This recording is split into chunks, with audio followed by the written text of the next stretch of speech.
अस्सलाम वालेकुम दोस्तों, भाई साहब जापान से मोहम्मद इदरीस आपकी खिदमत में हाजिर है जापान से। तो दोस्तों आज की वीडियो है जी कि जापान में लाइफ टाइम वीजा जो है ये बंदा कब अप्लाई कर सकता है। तो इसमें दो चीजें हैं, एक है शादी वाला वीजा यानी किसी जापानी से शादी की हो, और एक है कंपनी वाला वीजा। तो दोनों का अलग अलग से सिस्टम है। जो शादी वाला वीजा है तो वो तो 5 साल के बाद लाइफ टाइम वीजा अप्लाई कर सकते हैं, मिल जाता है तकरीबन। और इसमें एक साथ और भी है कि पहले ये 5 साल का सिस्टम था, लेकिन अब ये 3 साल का सिस्टम भी है। लेकिन 3 साल के बाद भी आप वीजा अप्लाई कर सकते हैं लाइफ टाइम, अगर आपको 3 साल का वीजा मिल जाए तो। मसलन शादी करने के बाद पहला वीजा 1 साल का मिलता है, दूसरा भी 1 साल का, और तीसरा वीजा जो है वो तकरीबन 3 साल का मिल जाता है, या कईयों को 1 साल का मिलता है, या चौथा भी 1 साल का चलता रहता है। यानी जब भी 5 साल के अंदर अंदर जब भी 3 साल का वीजा मिल जाए तो फिर आप लाइफ टाइम वीजा अप्लाई कर सकते हैं। अब लाइफ टाइम जब अप्लाई कर दिया तो वो जो वीजा है वो 2 महीने के बाद भी मिल सकता है, या 4 महीने या 6 महीने, ये इमिग्रेशन की मर्जी है कब वो आपको देंगे। अगर आपके सारे डॉक्यूमेंट्स वगैरह क्लियर हो तो आसानी से मिल जाता है। और दूसरा होता है कंपनी का। जो कंपनी का वीजा है वो 10 साल के बाद वीजा अप्लाई हो सकता है, अगर सारे टैक्स वगैरह क्लियर हो, हर चीज क्लियर हो, तो वो भी 10 साल के बाद मिलता है। अब इसमें जो होता है कि वीजा ना मिलने की वजह क्या होती है कि कई बार ऐसा होता है कि वीजा रिजेक्ट भी हो जाता है, नहीं भी मिलता। उसमें से जो है टैक्स का बड़ा मसला होता है कि अगर टैक्स पे नहीं किया या लेट किया पेमेंट, जैसे साल का टैक्स भी आता है, ये टैक्स वगैरह जो होते हैं इनका काफी संगीन मामला है कि अगर ये टैक्स वगैरह टाइम पर अदा ना करें तो फिर बंदा लटका रहता है, लाइफ टाइम वीजा उसको आसानी से मिलता नहीं है।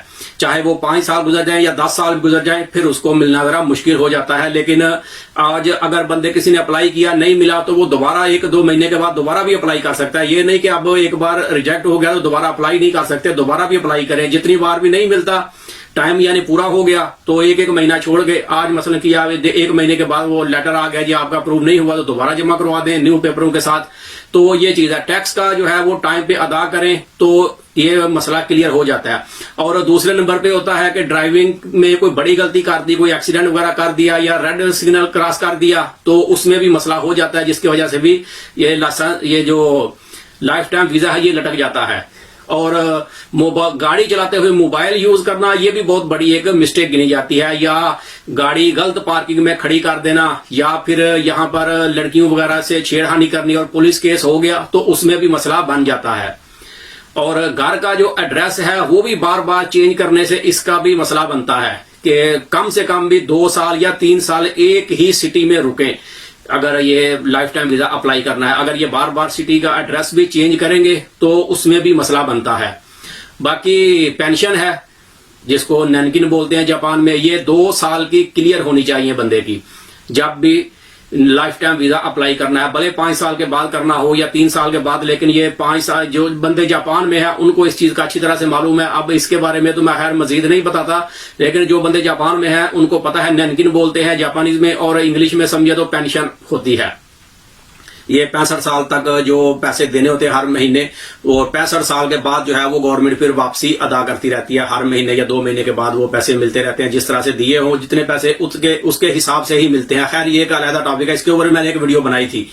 तो यानी कि ये मेन चीजें ये हैं, टैक्स टाइम पे अदा हो, कोई एक्सीडेंट वगैरह ना हो, या गाड़ी चलाते हुए मोबाइल फोन यूज करते हुए पकड़े ना गए हो, ये भी एक वजह है। और फिर लड़कियों वाला मामला ना हो, कोई छेड़छाड़ वाला मामला, पुलिस केस ना हुआ हो, और ये पेंशन जो है ये टाइम पर अदा की हो, और ये भी मिसिंग ना हो, और 2 साल की ये कंप्लीट पेमेंट हो, और सारे बस टैक्स वगैरह पेपर क्लियर हैं, तो आप 5 साल के बाद अप्लाई कर सकते हैं जापानीज फैमिली वाला वीजा हो। या अगर 3 साल का वीजा जब भी मिल जाए, चाहे दूसरा वीजा मिल जाए या तीसरा वीजा 3 साल का मिल जाए, तो ये लाइफ टाइम वीजा अप्लाई कर सकते हैं। तो फिर ये इसका टाइम पीरियड फिक्स नहीं है, यानी 1 महीने बाद या 2 महीने बाद, ये इमिग्रेशन की मर्जी है। चाहे तो 1 महीने के बाद दे दें, या 2 महीने बाद, या 6 महीने के बाद भी मिल सकता है। तो ये इसके बारे में पूरी डिटेल थी जो मैंने आपको मुख्तसर वक्त में बता दिया। अब अगर किसी दोस्त ने मजीद कुछ पूछना हो तो मेरे Facebook page voice of Japan पे मेरा व्हाट्सएप का नंबर ऐड है, तो मुझे मैसेज करके पूछ सकते हैं। जितना मुझे मालूम होगा मैं इंशाल्लाह आपको बता दूंगा। वीडियो अच्छी लगे तो इसे लाइक कर दें। मिलते हैं किसी अगले वीडियो में, तब तक अपना बहुत ख्याल रखें। पाकिस्तान जिंदाबाद।